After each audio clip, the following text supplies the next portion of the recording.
welcome back to the channel. My name is Reeve, and today we're going to be taking a look at that good old Ironman favourite, Wintertodt.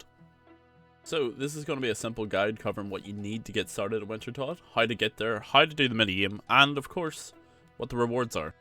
If you do have any further questions after this guide, feel free to drop them below. To begin Wintertodt, you will need 50 fire making. Not necessary, but you have to complete Druidic Ritual to allow you to make the potions to heal the pyromancers. And finally, if you want to gain construction XP, you need to own a house. So, first things first, you'll need at least 4 pieces of worn clothing to minimize the damage you'll take from the cold at Wintertodt. The easiest to get is the Clue Hunter gear. The easiest pieces of the Clue Hunter gear to obtain are the garb, gloves, boots, and cloak. So, how to get your first piece of Clue Hunter gear. If you're a new account, you can teleport to the fishing shore using the minigame teleport option. Then run west out towards Fight Arena. South, just past the Nightmare Zone. Just between these 2 trees along the coast, underneath Unil, you'll be able to use a spade to dig up your cloak. The second 2 pieces are easily obtainable from here by just running up north, past the fishing shore, which you tell you to the first time, up into Ardoin, and you keep running. Then you'll run northwest, past this bridge, and then in between these 2 trees, if you dig, you'll be able to get the boots and also your gloves. The final piece of warm clothing you'll need will be the garb. This is obtainable on Zaya. If you're a new account, you'll have to take the boat from Port Sarum, which will land you in Port Piscarilius. Then you'll take the long journey west, up towards Crown Castle, then run south, across this bridge west, and then this is an old map, so it will look slightly different on the actual game plan. However, there'll be 2 trees here. Dig up below them, and then you'll get the garb. So, once you have your warm clothing sorted, the next thing that you will need is a tinderbox, knife, hammer, and an axe, which can all be obtained after you enter Wintertodt. Whatever axe you decide to bring doesn't actually matter, as long as it is steel or above, they all have the same bonuses. There are 3 methods of getting here. The quickest and easiest of getting to Wintertodt is by using the teleport on a games necklace straight here. Secondly, you can use the yellow path, which is the ferry code CIS if you have it unlocked, and run north. Or, if you don't have either of these, you'll have to take the boat from Port Sarum, which will take you to Port Piscarilius, and then you can follow either of the red paths up. So, now that you're all set up and ready to go, there's a bank right here as well, so you don't need to bring all of your stuff with you at the same time.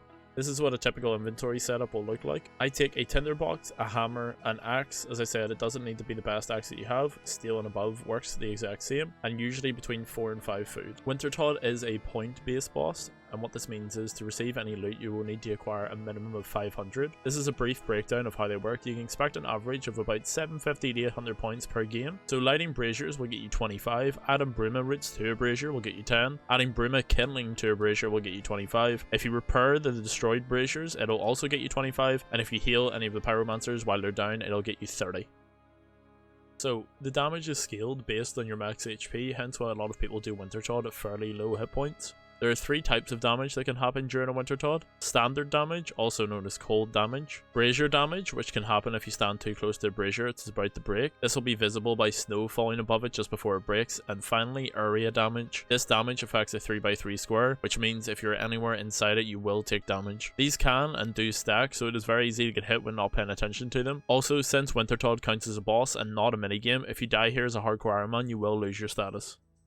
Okay, now that everything has been explained, I hope you understand it, and it's time to hop into your first Wintertodt kill. The official world is 309, and I would highly recommend sticking to it for a while until you get the understanding of how it works.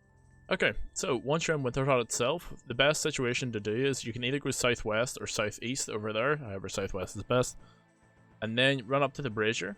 Once it starts, you can light the brazier for a free 25 points.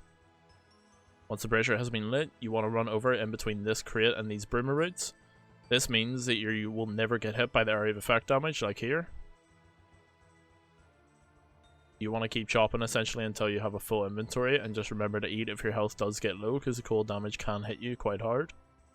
So, once you have a full inventory, I like to run over to this square just 1 tile away from the brazier itself. Make sure you fletch the logs to get the most points. Also, by the way, if you get hit by the cold damage during this, you'll have to restart fletching again, like this. Also, standing 1 tile away from the brazier ensures that you don't get hit by the brazier breaking. However, you will still manage to get the points. If it does break, you can just run over and click it for the free construction XP. Again, if you get hit by the cold, you just have to restart fletching again. So, once you've fletched all your roots into kindlings, and the brazier is lit, all you have to do is left click on the brazier and feed it, and that is it. If the cold damage hits you here, it will also interrupt you feeding the brazier, so you have to restart it again.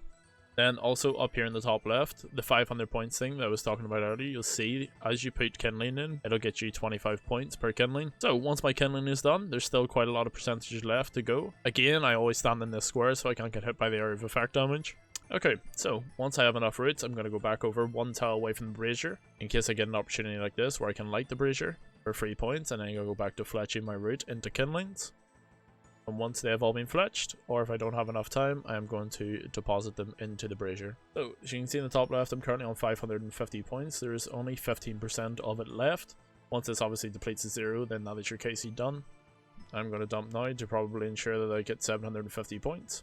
There we go, we're up to 775 points. Okay, that is it.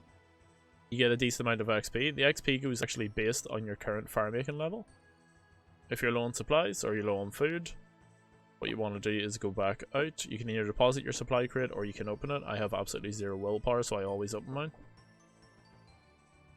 Just to see the sheer disappointment. Oh, that's actually not too bad. That's actually pretty decent. Alright, I'll take that. Deposit my runners. Deposit my burnt pages. Gonna restock up on my food, and that is it. Just want to run on back in. That is your first Wintertodt complete. After your Wintertodt is complete, you will receive a supply chest in which you can have various rewards. Here are the notable ones. If you like the full list of the drop table, I'll link it below. As you start to get the pieces of the Pyromancer, ensure you're replacing it with whatever worn outfit that you currently have on, as they do give a small XP percentage increase. Also, one last piece of advice, once you do manage to get a Torch, you can replace your tinderbox as it counts as a light source, and it is also able to light the braziers, and also it does save you an inventory spot.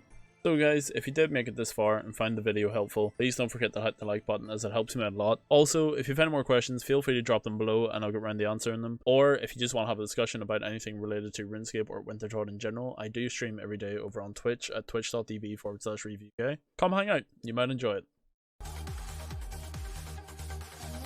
Yes! Oh my god, yes!